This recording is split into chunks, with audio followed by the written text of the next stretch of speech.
Hoje nós vamos começar a nossa palestrinha. E antes de começar a palestra, eu queria apresentar... Tem muitas pessoas aqui que vêm pela primeira vez na casa. Sejam bem-vindos, então, à nossa casa. Então, vou apresentar para vocês uns livros dos médiuns da casa. Conversa de terreiro, causos e contos. São histórias pequenas que relatam o nosso dia a dia, as dificuldades, os percalços que nós passamos. E embutido nessa historinha tem o aprendizado, o conhecimento, aquilo que a gente precisa assimilar. É uma leitura leve, muito boa. E nós temos encantos de Umbanda, chaves interpretativas, para saber um pouquinho mais de Umbanda.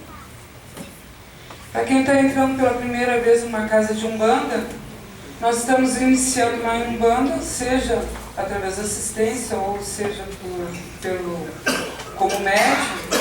Então aqui dá as bases do que ocorre num terreiro de Umbanda. Ótimo livro. E aquele que já é trabalhador de Umbanda tem a cartilha do médium, umbandista, também que dá as diretrizes de como trabalhar com as nossas dúvidas e dificuldades e tudo mais.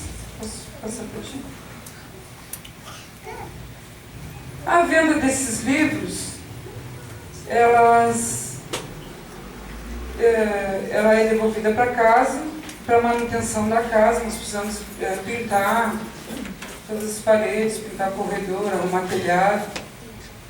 Então, ao invés de a gente estar aqui pedindo dinheiro para vocês, quem compra o livro ajuda na manutenção da casa e nós ficamos muito felizes. Vocês por ter uma casa sempre em ordem em dia e nós também, condições de estar trabalhando aqui, também ajudando.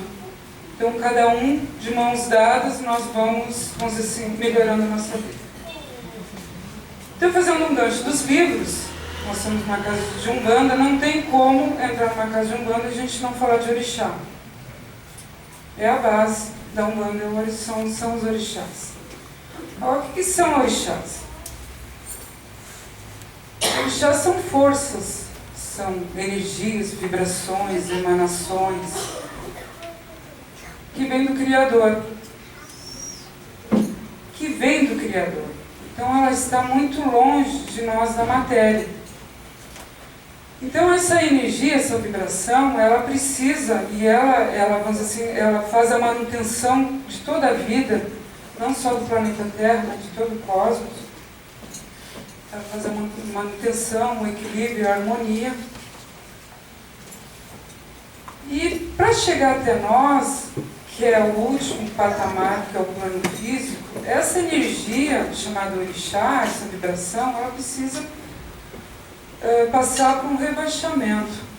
Ela vai se densificando, ela vai ficando mais assim, uma palavra talvez seja até meio inadequada, mas assim, poderia dizer que ela vai ficando um pouco mais grosseira até chegar a nós. É uma energia muito alta, uma vibração muito forte. E nós encontramos essa energia em todo lugar aqui no plano terrestre, no plano material. Toda parte tem orixá, até dentro de nós tem os orixás vibrando. Mas da nossa percepção de ser encarnado, nós conseguimos perceber que a vibração mais forte no orixá é na natureza. Então nós, umbandistas, nós nos ligamos na cachoeira, no mar, aquelas pedras enormes que às vezes nós encontramos ou na pedreira, ou na beira-mar, nas matas. A própria chuva é o orixá, o próprio barro, a terra é o orixá. Então tudo é orixá e a gente não percebe. Então a natureza está aí para a gente conseguir se ligar nessa vibração maravilhosa que se chama orixá. Para a gente conseguir ligar nosso pensamento, nosso sentimento, vibrar na fé, no orixá, além de ir lá nesses pontos firmados, lá na cachoeira, na mata, tomar um banho de chuva, que há muito tempo a gente não faz isso, sumiu tomar banho de chuva. Com o tempo, as pessoas humanizaram os orixás, através das imagens, como se fossem seres vivos, e eles se apresentam dentro de um mito, dentro de lendas africanas. O orixá vem lá da África. Então nós precisamos de um elemento, nós precisamos de alguma coisa para a gente ligar o nosso pensamento, ligar a nossa fé, porque senão nosso pensamento viaja e a gente pode perceber à noite que nós vamos fazer nossas orações, a gente começa bem concentrado, e quando termina a oração, a gente não termina, porque a gente já está pensando em outra coisa. Então nós temos as imagens dos orixás aqui, eu vou apresentar para vocês.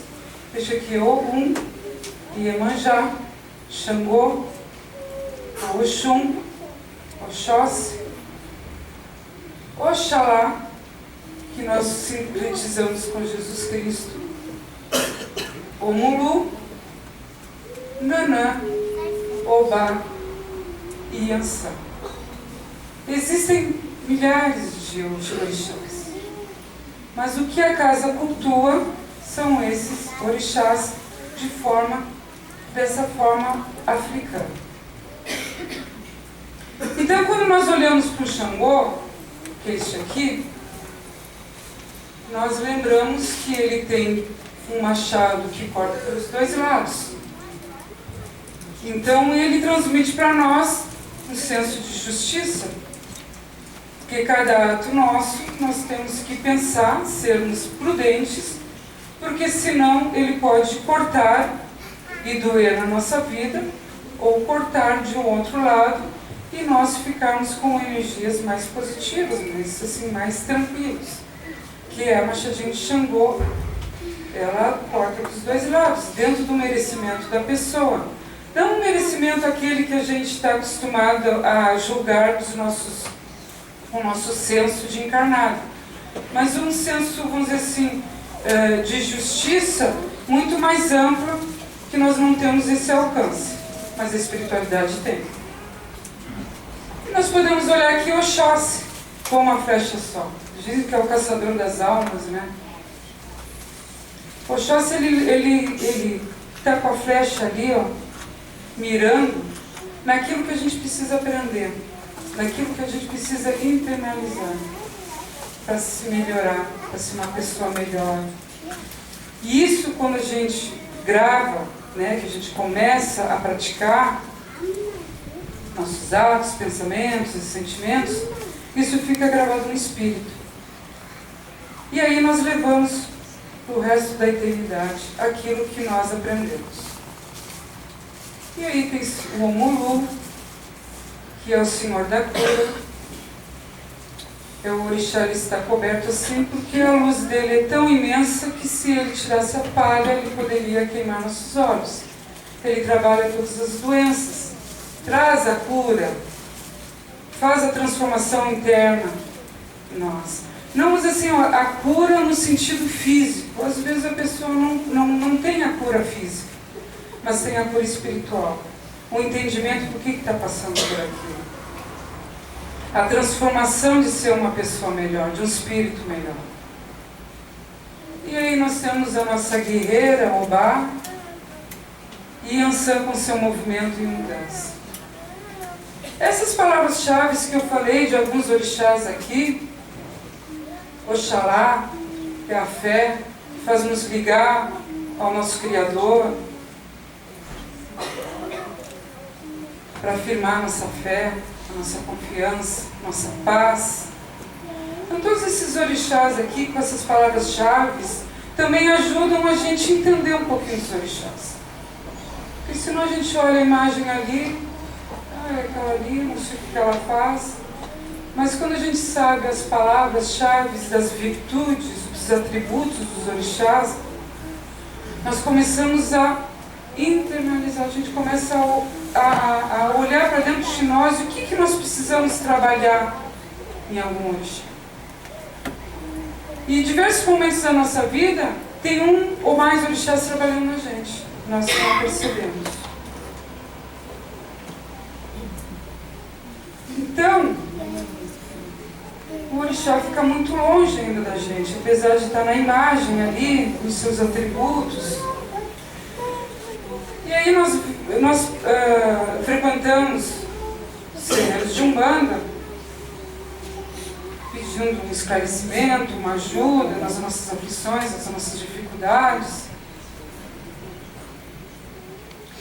E aí vêm as entidades, os espíritos, que encarnaram como a gente, tiveram um corpo de carne como a gente, fizeram um trabalho espiritual, estão bem mais adiante na caminhada, já sabem a diferença entre o bem e o mal, já aplicam o bem.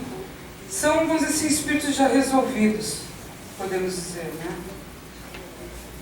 E esses espíritos que se apresentam por formas, o que é formas? É as roupas, as roupagens que ele usa. Hoje eu estou com essa forma, com essa roupa branca, amanhã eu vou estar com uma outra roupa. Então é uma roupagem que os espíritos utilizam para se apresentar nos trabalhos, nos terreiros de Umbanda. Então tem os pretos velhos, tem os caboclos, tem os boiadeiros, tem os marinheiros, os exus, as pombagiras, tem os ciganos. Então são espíritos que gostam de se apresentar, se sentem bem e vêm ajudar nós e aqueles espíritos desencarnados que estão também em dificuldade. Esses espíritos, pretos velhos, caboclos, boiadeiros, marinheiros, exus, eles são canais de recepção dessa vibração, energia chamada orixá. Então eles vêm, se acostam no médium, incorporam, né? Ficam ali do ladinho e vão fazer a sua caridade junto com o médium também participando através dos seus conhecimentos. E assim vão orientar todos nós que necessitamos de ajuda. Essas entidades, elas podem estar vibradas em um orixá ou mais de um orixá. Então o preto velho pode estar vibrado em Omulu e numa Imanjá. Pode vir um caboclo que está vibrado em Ogum e Oxum. E geralmente assim, é mais frequente as entidades aparecerem vibradas em mais de um orixá que uma entidade vibrada num só orixá, né? Sempre tem um entrecruzamento, que a gente chama de entrecruzamento. E às vezes o médium nem sabe quais os entrecruzamentos que a entidade que está vibrada nele tem. Às vezes o médium nem sabe o nome da entidade que está ali. Porque tem um movimento de entidade ali entre guardião e guia, dependendo da necessidade. Um se afasta um pouquinho para o outro vibrar no médium e poder passar a sua mensagem. Então, às vezes, o médium nem sabe quais são os entrecruzamentos daquela entidade que está ali. Mas a entidade sabe quais as energias dos orixás que o consulente ou que a assistência necessita naquele momento. Então, o indivíduo vai parar na frente de um caboclo, que até então é um caboclo de Ogum, mas ele pode ter um entrecruzamento, uma ligação com algum outro orixá. Né? Vamos lá no Omulu de novo. Então seria um Ogum Megê.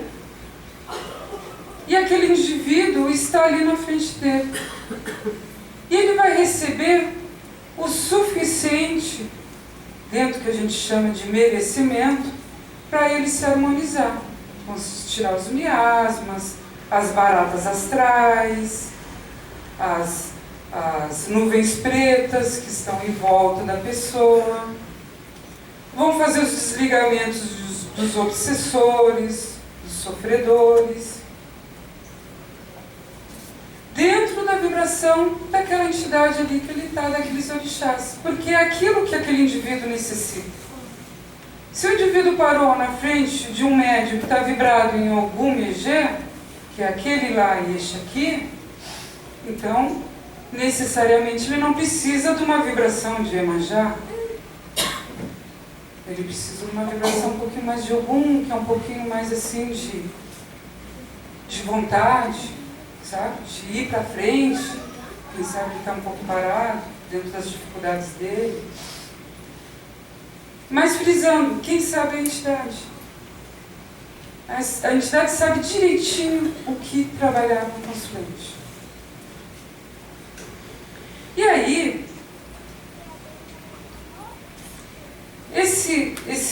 essa orientação, esse passe que a pessoa está tomando, podemos dizer que é um suprimento energético externo. Não veio de dentro da pessoa, veio de fora. É uma entidade dentro de uma egrégora firmada de um templo que está colocando aquela energia para equilibrar aquele ser. E ele se sente leve, porque ele entrou pesado aqui. O indivíduo entrou pesado aqui, cheio de problemas, com a cabeça cheia. E depois do passe ele saiu leve, super leve, que foi trabalhado dentro daquilo que ele necessitava. Ele recebeu um suprimento energético externo. E aquele suprimento, ele não dura a vida toda. Ele dura um determinado tempo dentro do que a pessoa vai pensar, sentir e agir. Então ele vai aos poucos, vai como se fosse uma pastilha que a gente coloca na boca. A pastilha não vai diminuindo, não vai sumindo. Assim é esse suprimento energético que as entidades colocam em cada um de nós. Acontece que sexta-feira nós viemos aqui para o terreiro muito mal. Chegamos aqui, tomamos o passe, saímos leves, felizes da vida, passamos o final de semana, chega lá por segunda-feira, quando não antes, segunda-feira, terça-feira, e já estamos mal de novo. Aí vem aquela exclamação: ah, eu só fico bem quando eu vou lá na casa. Por quê? Porque o suprimento energético se foi rapidinho. Nós não fizemos nada para conter para, vamos dizer assim, aumentar ou preservar esse suprimento energético.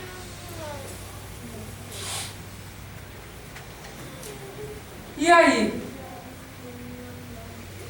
aí nós mostramos que nós somos como crianças. Aquelas crianças de 4, 5 anos que o pai e a mãe precisam dar banho, que precisam dar comida, ainda na boca, que precisa colocar para dormir. Nós somos dependentes, as crianças são dependentes do pai e da mãe. Conforme elas vão crescendo, e as crianças de hoje são assim, elas vão marcando o seu espaço. Essa semana, ou foi anteontem, uma menina de 10 anos foi lá na Assembleia aqui, falar sobre o fechamento do zoológico. Claro, teve suporte do pai e da mãe. Mas as crianças hoje em dia, elas estão muito à frente daquele tempo que nós éramos crianças. E quando nós viemos aqui na terreira e pegamos o nosso suprimento energético, nós agimos iguaizinhos àquelas crianças do nosso tempo, que o pai e a mãe precisam dar banho, dar comida, nos arrumar, colocar para dormir. E que se a mãe não faz isso e o pai não faz isso, eu choro. Porque eu não sei fazer. A criança não sabe fazer. E nós agimos dessa maneira com a espiritualidade. Nós exigimos que a espiritualidade faça tudo. Elas fazem dentro daquilo que pode ser feito. nos dá um suprimento energético. Espiritualidade não modifica situações materiais, situações físicas. Ela pode dar, vamos dizer assim, uma higienizada nos nossos sentimentos e no nosso mental, para que a gente possa visualizar uma porta, uma estrada um pouquinho melhor do que a gente está trilhando. Mas nós tratamos as entidades, caboclos, preto velhos, exus, pombagiras, boiadeiros, marinheiros, como se fosse nosso pai e nossa mãe, que tem que dar a comida na nossa boca, tem que nos vestir, tem que colocar para dormir. E que mérito nós temos de ascensão espiritual, de crescimento espiritual? Se a espiritualidade, entre aspas, faz tudo, fecha aspas, que mérito teria se aquilo que nós recebemos em forma de palavras, orientações e em forma de energias, nós não, vamos dizer assim, não trabalhamos para o nosso ser interno? Porque nós queremos tudo na mão.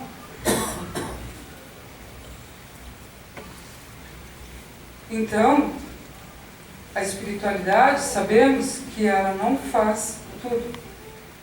Ela nos dá um suporte para nós caminharmos sozinhos e assim nos melhorarmos.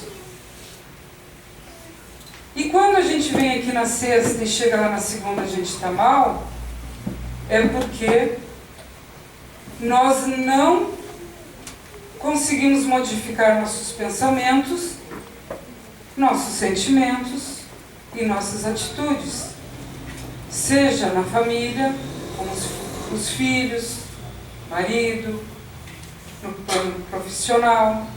Nós não mudamos a nossa situação, nós queremos que a entidade mude a nossa situação, mas nós não fazemos nada para que algo diferente possa acontecer e mudar aquela situação para melhor. E como é que nós vamos fazer isso? Nós recebemos o suplemento energético da espiritualidade e estamos bem. Nós temos que passar a nos conhecer. O que é que me irrita? Por que eu brigo com os meus filhos? Por que eu não me separo? Por que eu não procuro um outro emprego? Parar e olhar para dentro de si e tentar fazer algo diferente. Mexer, conversar com isso, para que tenha um movimento na minha vida, uma mudança. Mas o movimento e a mudança que tiver na minha vida, eu vou ter que encarar. Eu tenho que ter o bom perto de mim, que é ele que me dá vontade, me dá coragem, me dá força, me dá ânimo para dar um passo novo, para que a coisa mude. E esses livrinhos que eu mostrei, tem um outro lá muito bom, que é um Banda Pé no Chão, ele dá essas palavras-chave, essas coordenadas para a gente mudar o nosso interior, mudar o nosso modo de agir, mudar o nosso modo de pensar. E devagarinho, vindo na casa, pegando suprimento energético, colocando embaixo do braço para a gente se fortalecer, mas continuando na mudança interna, chega um tempo que a gente vai olhar para trás e dizer, poxa, eu mudei. Eu consegui mudar alguma coisa na minha vida. Eu fiz algo por mim. Com ajuda, com certeza. A espiritualidade aí está para ajudar. Mas eu não sou aquela criança de 4, 5 anos que o pai e a mãe têm que fazer tudo. Eu fiz algo por mim.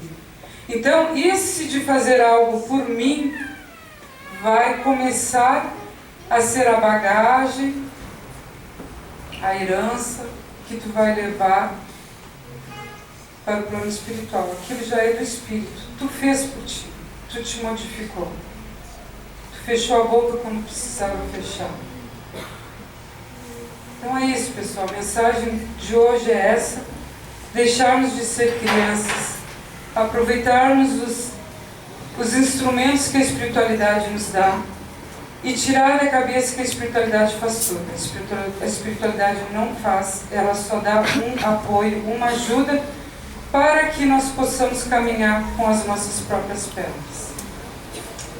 Então eu pediria para os laterais apagar essas luzes ali, por favor.